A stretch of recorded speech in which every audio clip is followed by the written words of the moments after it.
Living a well-balanced lifestyle goes beyond ensuring your finances are in order. Welcome to Keeping the Well in Wealthy with Barbara Archer from Hightower. Barbara speaks with wellness industry leaders and related professionals to share more than financial planning advice. She addresses your questions about living a healthy lifestyle at any age. Learn how to gracefully maneuver life's challenges with support and resources to guide you along the way. Barbara and the team at Hightower help you make a plan, make an investment, and make a difference in your own wealth and well-being, and in your families, and within your community. Thank you for listening to Keeping the Well in Wealthy with Barbara Archer, sponsored by Hightower. Now, on to the show. Hello and welcome to Keeping the Well in Wealthy with your host, Barbara Archer from Hightower. Barbara, how are you? I am terrific, Eric. How are you today? I am doing fantastic. I'm so excited. I mean, you told me you had a guest on, and then I just briefly heard as you guys were talking before we hit the record button what you're talking about today. And it was great. So Barbara, who did you bring on? And let's tell the audience what you're talking about. Well, I will ask the audience, how do you stay in shape through exercise? Have you tried pickleball? Here is a game on a smaller court and one where you can start playing quickly. Let's learn about the physical and social benefits of this fun game by speaking to our guest, Jennifer Lucore. Jennifer is a 17-time USA Pickleball Association champion, a 2019 inductee to the Pickleball Hall of Fame, a popular pickleball blogger, and according to Pickleball News, the first lady of her sport. In March 2018, she co-authored with her mom, Beverly Youngren, the sport's first ever history book, The History of Pickleball, More Than 50 Years of Fun. So Jennifer Lucore is here today to share her pickleball adventures, playing tips, and tournaments from around the world. Welcome, Jennifer. I'm so excited to have you join us today. Thank you so much. I'm so excited to be invited, and I always love to talk pickleball. Oh, well, I'm glad you do. And I first want to congratulate you on being inducted into the Hall of Fame. That's amazing. How many women are in that Hall of Fame? Oh, that's a good one. There's a few. A few? A few, yes. And, but yeah, it's kind of funny on pickleball. They're like, Jen, I've never heard of the game. And now there's a Hall of Fame.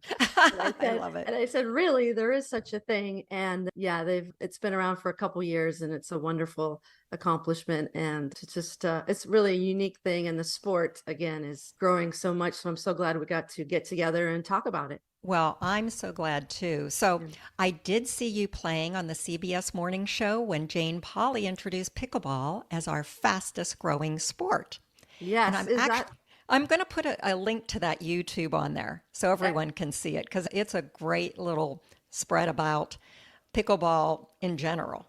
I completely agree. I mean, Barbara, you might think or agree like I do. Okay, so I love that show, the CBS Sunday Morning with Jane Pauley. Recorded it for years, right? And so one of your favorite shows then's going to have your favorite sport.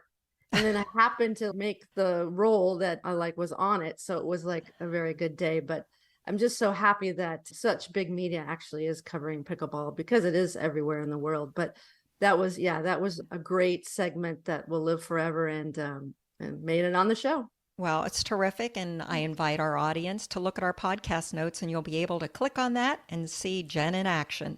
So, Jen, I want you to share your story, how and when you started playing. We're talking about it as the latest craze and the fastest growing sport, but you've been involved for a while. I have. So the sport's been around for over 55 years. It started in 65, but of course, for years, no one knew about it. But I've been playing for about 14 years. And I learned from my parents. So I started playing pickleball in my mid 40s, right? So it's encouraging that, just picking up a sport, and quickly was very good at it. And I had some tennis background there. But yeah, so my parents had played since the late 90s. So we would hear about pickleball, but it's such a silly name, as many people would agree. And we're just like, oh, mom and dad, they're playing pickleball again, all right, whatever that is. And so I quickly learned about it. And family functions, we would have to get together with the parents and the grandkids and play like an outdoor activity, right? So moms would always say, okay, so we're going to play some pickleball so we could all be together. all the generations. We get outdoors. So we did that with my kids and, aunts and uncles and things. And so just kind of started rolling, and then entered some tournaments, and it was a whirlwind. And here we are 15 years Wow. later. But it is kind of neat. It is such a wave in the popularity to kind of have been there in the earlier days, Of course. and see the growth of it, and play it all over the world. Well, you talk about the growth of it. You've actually written that book with your mother. Yes. And so tell us a little bit about how pickleball got its name. Oh, so people could debate that forever. So yes, let me show you. So there is this book, right? The one and only pickleball book, the history. And kind of a quick background is like my mom and I were going to some meetings with pickleball, of course, all volunteers, right? Because all volunteers are the ones that spread this sport. And a lot of snowbirds, right? They live in their 2 or 3 places, and Sure. they love pickleball. So they need it here and there. And so they would get the local YMCA or the empty tennis courts or whatever to build some courts. So we're finding these stories and these pioneers that like created this and volunteered their years of time. So we're like, we have to put together these stories, right? Because no one's getting any younger. And so this book was up till 2017 of all the back history and the stories and how things happened. Because several times in the 70s and 80s, the sport could have died, in fact that not very many people played. And it was really just a backyard game that was really in Seattle. It was created on Bainbridge Island, which is off Seattle, Washington. And so it just kind of hung there a little bit. And then it ventured off to the villages in Florida, right? Because some snowbirds, they have to play. And then like there's a whole chapter on Arizona, and Surprise, Arizona was a big mecca. So we have these little pockets of people playing, and organically it spreads. And now we're like at 5 million players. And Barbara, the coolest thing is they're projecting that by 2030, we'll have 40 million players. Oh my goodness. Seriously? Yeah. So they're the mass statistic people are like, well, the way we're compounding the numbers in your world, right? How this is all spreading and just growing. So yeah, so that's pretty much what we're on track for. And so many things make that happen, but it's very cool that just hanging on for the ride and enjoying it, and then sharing it with you and your clients about how great pickleball it is for them to get out and give it a try. But you evaded that question. Is pickleball a dog or a boat? There you go. So I say it's a dog.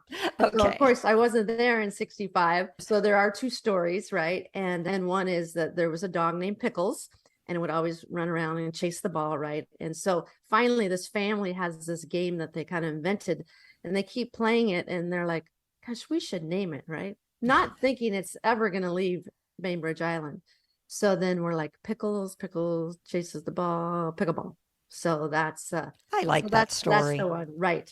And I'm sticking with that one. I'm with you on that. For sure. So tell me, if I'm a new player, Yes. What equipment do I need? What kind of shoes? Where do I get lessons? Tell me a little bit about, I'm just going to start out. So if we have people out there that have never played, what do I need first? Okay. So when you do find your courts, and we can talk about that too, but when you have your courts, the cool thing about pickleball, which is really unique, is that you can just show up to the venue. You don't have to have your paddle or your balls or whatever. And there's paddles to borrow, and people will show you how to play, and like, go over here, and then we do this. So it's a very, very social game. So here's kind of this is kind of a paddle, right? So there's no holes in it. There's no strings. So this is like a typical paddle. And then, of course, I always have so this is the ball. So you see it has like some holes in it, right? Sure. So it's kind of like a wiffle ball, but a wiffle ball actually would fly with a curve. So it's a pickleball it's a plastic ball that goes straight. And so it's a little heavier, isn't it? It's a little bit, yeah. And it doesn't bounce as much like a tennis ball. So you just kind of get out there, and truly 10, 15 minutes, you got it figured out. And and we could talk about the sports too, but so you can borrow a paddle, and then you'll get Okay. yourself a paddle. There's the balls, and then you just dress like for your court, like if you were playing tennis. So you have Okay. like some good tennis shoes on. So And then flat surface shoes. exactly, All right. exactly. And the one thing as you get rolling, we definitely say no running shoes, because running shoes are meant to obviously go straight, right? And in pickleball, we do a lot of side to side. Okay. And so we don't want rolling ankles and stuff. So kind of a cross trainer shoe or a shoe for tennis is perfect. So it keeps you healthy that way, and you have the right equipment. And then you just go out and have fun, and you will find, wherever you find your little place to play, you're going to have the most fun, and you're going to get your workout, and you're going to get your social interaction, and you're going to get challenged, and you're going to go, oh my gosh, when can we play again? So it's good for your heart, your brain, your Yes. social engagement. What a Yes, great sport. it does. It really checks off all the boxes for wellness and keeping active and things, because I could have wrote a whole nother book on like the health and the facts of pickleball. Sure. And because it really gets people off the couch, out the door to play. And so you don't even have to leave your town, because I bet that there's some pickleball courts in your backyard. And Barbara, can I share how they find that out? Absolutely. Would you please? Yeah, so there's a website, and it's places2play.org. And Barbara will have that probably in your notes at the I bottom will. too. And so places, and then it's the number 2 and then play. And what's so great is you just go right there, and it has this huge database, and all you do is you insert your city and state, and then it'll tell you all the courts in your area. Wow. So Places to the number 2 play. .org. Yes. Thank you. We will Yes. have that.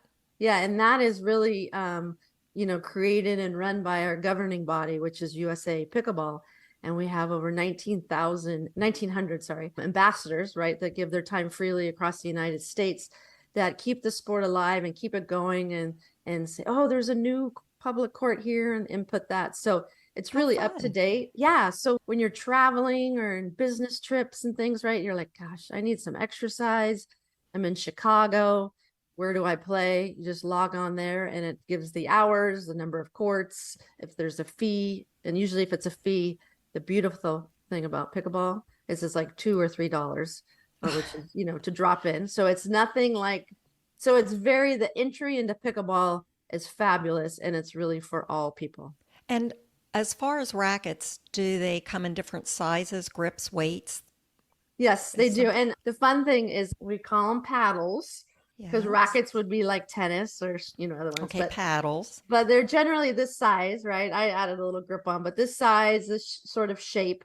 And there are hundreds of paddle manufacturers and thousands of colors. If a pink with polka dots your thing, then I'm going to bet that you can find one of those. And so, and they're in I was in my Costco and my Walmarts and my Dick's Sporting Goods. You can pick up all this pickleball stuff there now. It's been there for several years, of course, and then online. But if you're new to it, don't be afraid to just show up, say, hey, I want to check this out. Right. And there's always some court monitor or something that says, come on over here, use this paddle. This is how we play. Well, so I'm hearing a couple of reasons why there may be a craze about pickleball. Low cost of entry, right? Correct. Number 2, kind of a quick sport to learn. Doesn't take a lot. There aren't a ton of rules. Correct. Like golf. Yeah. Okay. For like a lot of time, right? Like, let's see, do I have to time. get I half don't a need day? 4 hours to play. Correct. Wow. I can see why that is. So I'm going to ask you a question. Having been on a pickleball court, would you share with us about the kitchen? The kitchen. The kitchen. Yes. So you might have heard like kitchen, and also the same term as a non-volley zone, right? So it's this area 7 feet back from the net that you cannot go in and hit the ball in the air. So it's kind of nice because, of course, the size of a pickleball court is like what a badminton court is, right? Okay. So it's smaller than a it's tennis smaller. court. Yeah. So if you think of a tennis court, we could put 4 of our pickleball courts on one tennis court. Oh, So you can see the real estate is really great. Sure. If there's tennis courts not being used in a city, or if tennis is sharing some of their courts, we could put some lines on with the temporary net. But so it's a small space. And so because it's smaller, you can't just have someone hanging inches off the net and just going, bam, Yeah, I getting guess. you. You Yeah. could get hurt that way. Yeah. Yeah. So there's a little bit of rule that to get close to the net, right? You has to bounce, the ball has to bounce and then you can go in there. But yeah, so there's a kitchen and then it's just a great game. And again, that size makes it so wonderful. In fact, so badminton courts, right? So if you think of all the gyms throughout the world, they have your basketball and your volleyball, but they also have badminton lines, right? On the indoor surface, there's just all these lines, right? So there's already badminton lines. So then we just put that temporary net up, and the kitchen line is just like an inch or so difference. But when you're playing rec and you're getting your exercise, does not matter. That's great. So traveling, all over the world for pickleball, for example, like Singapore, I was in there, and of course they're master badminton players. I mean, they're really good athletes. But so wait a minute, this sport is truly international. Truly, all over the world. I mean, it started right off on an island, right off of Washington in the U.S., and you just mentioned fabulous Singaporean players. Exactly. Wow. There, it is all over the world. And so what makes it unique is that, right, these different gyms and structures that are already there have these lines in them. So like, oh, let's not play pickleball. Let's play this game pickleball, right? And put down the net, and then they're playing another sport, right? Because people need variety and need challenges and things like that, and trying to beat up on your friend and trash talking. There you go. Yeah, having fun. Exactly. And so, where have you played overseas?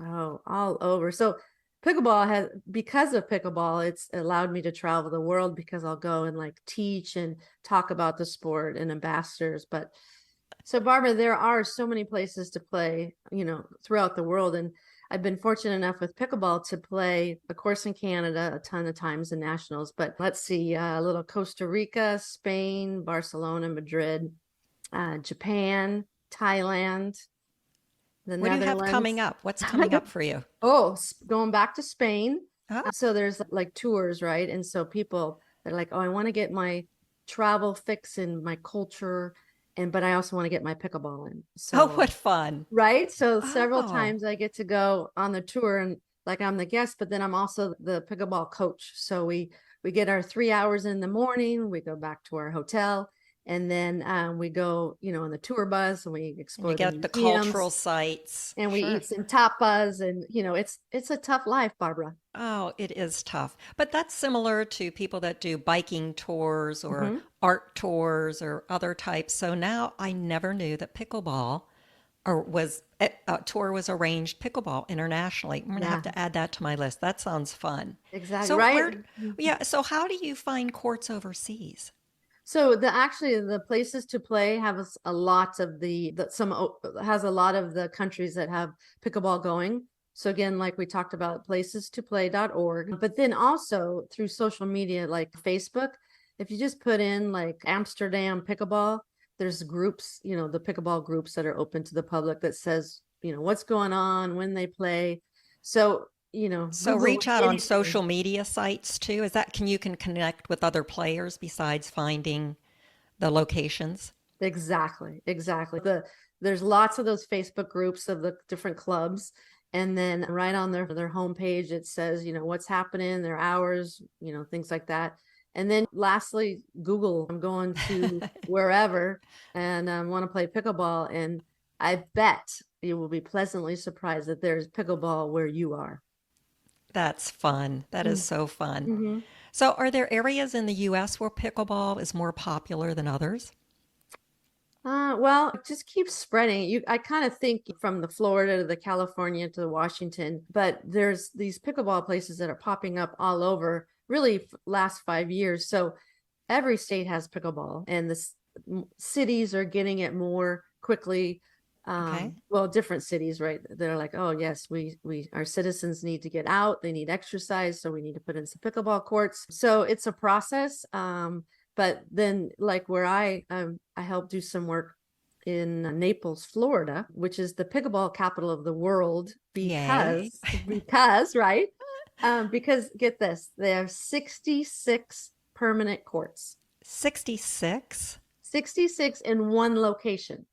Well, So, we have one very close to us, so I haven't been to those 66, but I may. I may try yes, those. I think you should. And get this. So during season, right, when most people are there, Mhm. which season seems like it's kind of changing, but let's just say It's October to April. expanding. It's Right, right. expanding. October to April. So even with those 66 courts, and they're kind of divided on skill level, right? So you can go kind of play with your same skill level. We still have people waiting for a court, 15, 20 minutes. And so basically there's never enough courts. 66 is still not enough sometimes in Naples, That's Florida, wild. right? So, yeah, what you mentioned about having fun with friends, getting onto a court, trash talking, having a good Yes. time, working up a Yes. sweat. So, we talk about people having fun with their friends, trash talking, working up a sweat, having a great time. How does someone begin engaging in competitive play? So now I Ooh, really want to get good. right. What do I do to Right. really So get good? to get that. So obviously, so you're new, you get there and you're like, and I guarantee you instantly you're like, man, this is fun stuff. Okay. So, and because some of us are built with much more competitive energy than others, right? And so then you can quickly find like tournaments in your area. There's even a great website, pickleballtournaments.com, Okay. which we can list in your notes. And they have every tournament throughout, well, all through the United States, and a lot of international big tournaments like the Italy Wow. Open and Spain Open and Thailand Open. So they list those. So there's this calendar. And now every weekend there are so many tournaments. So you just kind of check it out, see where you are, or maybe you want to travel to Naples, Florida. You got to check on your boat. And you're like, oh, I got to play some pickleball while I'm there. There's this tournament. There's so many. So odds are that there's tournaments in your town, right? But if you want to venture out, because say maybe you've beat all the people in your little town and you're like, I'm really good I stuff. need So I gotta more go competition. yeah, Yeah. I gotta go to the next town and check it out. So there's definitely those options for sure. So do players get ranked? You mentioned about having, skill levels in the Mm-hmm. public courses. Mm-hmm. Do you rank yourself, or is there a way that you can be ranked, just like a handicap in golf? There you go. Yeah. So brand new, you're like out the door. I've listened to Barbara and I'm going to give some pickleball a try. Right. So you go there and the people there will quickly help you like, oh, okay, you're maybe over here, or, oh, you're really catching on. You need to move over here.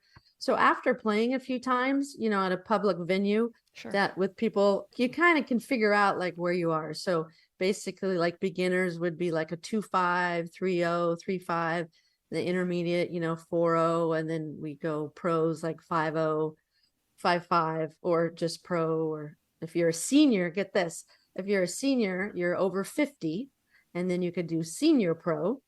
So Ooh. you could see, and of course, when you're just hit your early 50s, it's like, that's the best time to get in there on the senior pros. So there's different tournaments, pro, senior pro, and then amateurs. So it's all the gamut, but definitely tournaments are an option for, if that's what you're looking for. Oh, that's fun.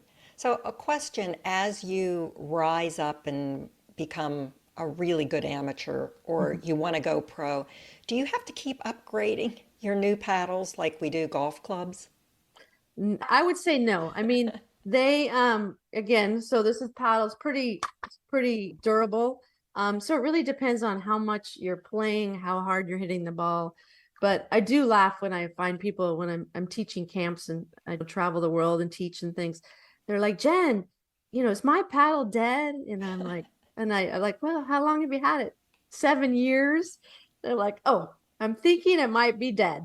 So Okay. things wear out, kind of like the ball, right? Sure, So sure. people like, oh, this ball probably costs $2 or $3. And they're like, well, how long? Sometimes they crack and things. And so kind of like tennis balls, like, okay, we need to get some more balls.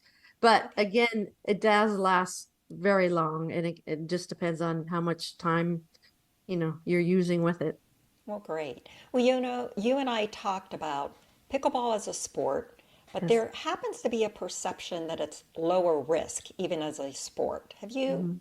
heard that? And what kind of warm-ups do you do? How do we stay in shape to avoid getting hurt? Yeah. Well, I did see there's been so many articles on pickleball across the whole gamut. It just it makes me so happy, right? Oh, And so sure. then a lot of articles are like just trying to more drama or stir the pot, right? Because then it makes you sometimes read it more. But there's some, oh, pickleball's the most injuries, don't try it. And it's just because so many people are playing it.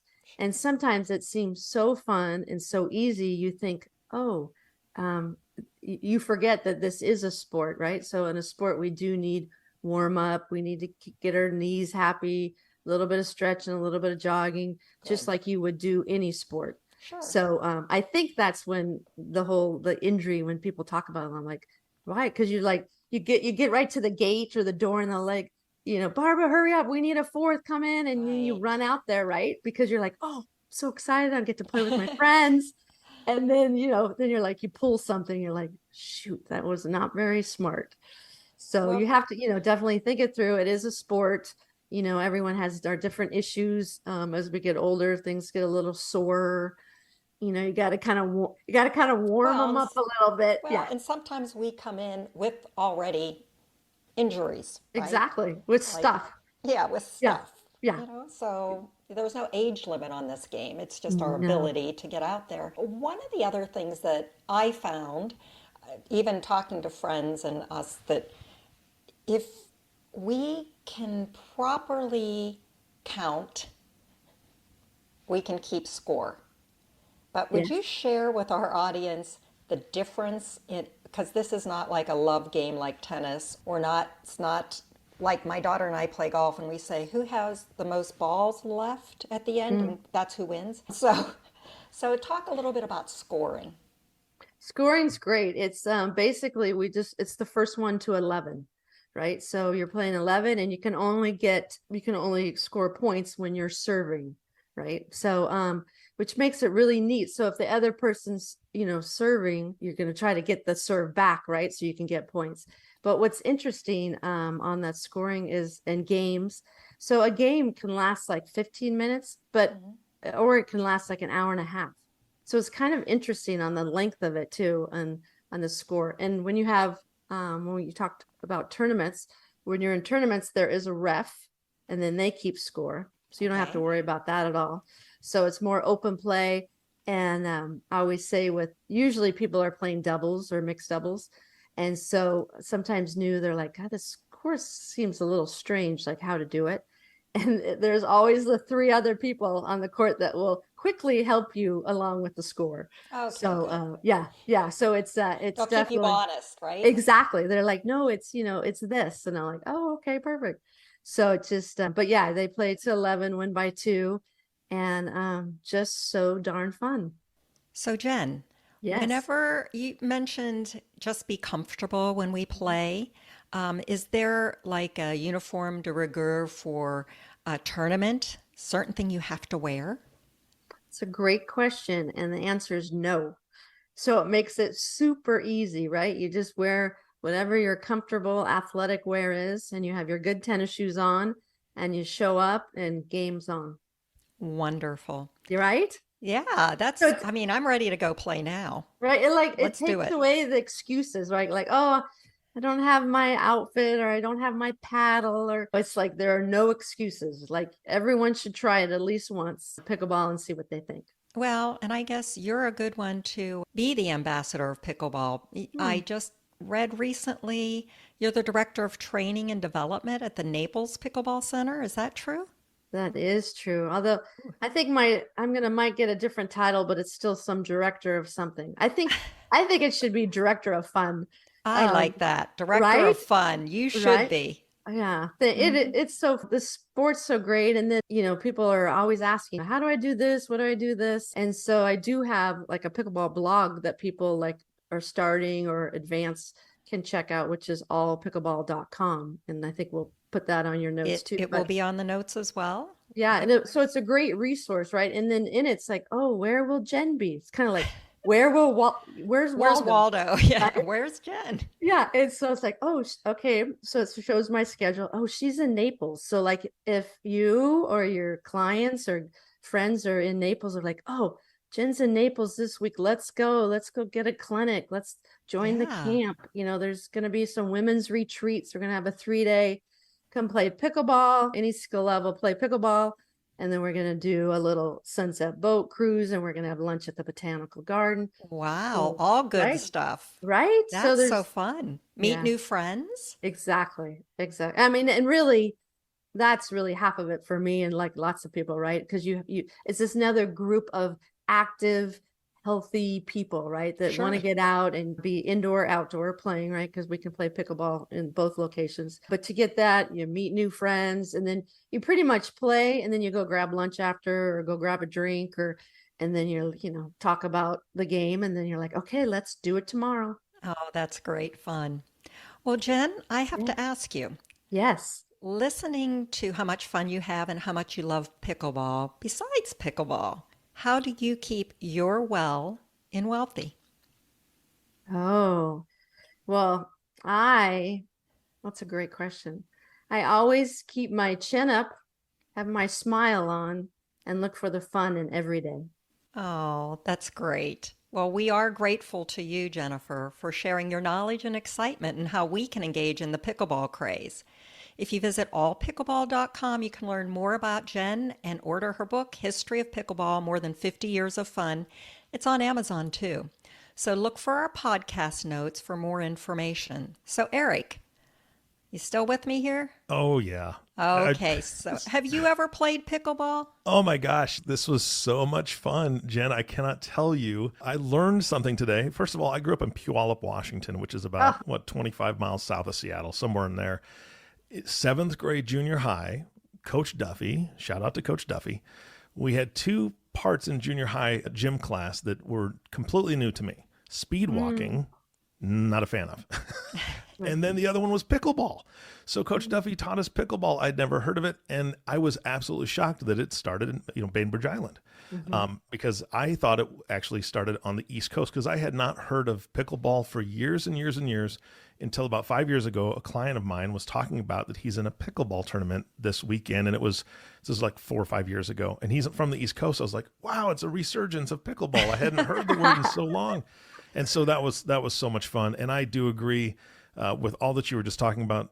Director of Fun should totally be on your placard or business card. Yeah, right. I mean, right. I mean, you have to have fun in life, right? Because as we know, it speeds by so fast. So the fun, and then throwing that pickleball in there is like a fabulous day. Yeah. I mean, that you only get to go around once, so you might as well enjoy it, right? Jennifer, thank you so much for being here and being on the show and teaching us so much. Barbara, you're fantastic. You keep bringing these guests time after time that I learn so much and I have so much fun.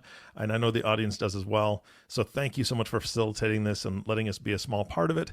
And our last thank you, of course, is for you, the listening audience. Thank you so much for tuning in and listening to the Keeping the Well and Wealthy with Barbara Archer. If you have not subscribed to the podcast yet, please click the subscribe now button below. This way, when Barbara comes out with a new podcast, it'll show up directly on your listening device. And we humbly ask that you share this podcast, rate it, and leave a review, as this actually does help others find the show. Again, thank you so much for listening today. For everyone at Hightower, this is Eric Johnson reminding you to go out in the world and make a difference and play some pickleball. And we'll see you next time. Thank you for listening to Keeping the Well in Wealthy with Barbara Archer, sponsored by Hightower. Click the follow button to be notified when new episodes become available. The information covered and posted represents the views and opinions of the guest and does not necessarily represent the views or opinions of Hightower Wealth Advisors. The content has been made available for informational and educational purposes only. The content is not intended to be a substitute for professional investing advice. Always seek the advice of your financial advisor or other qualified financial service provider with any questions you may have regarding your investment planning. Hightower Wealth Advisors is a group comprised of investment professionals registered with Hightower Advisors, LLC, an SEC registered investment advisor. Some investment professionals may also be registered with Hightower Securities, LLC, member FINRA and SIPC. Advisory services are offered through Hightower Advisors, LLC. Securities are offered through Hightower Securities, LLC. This is not an offer to buy or sell securities.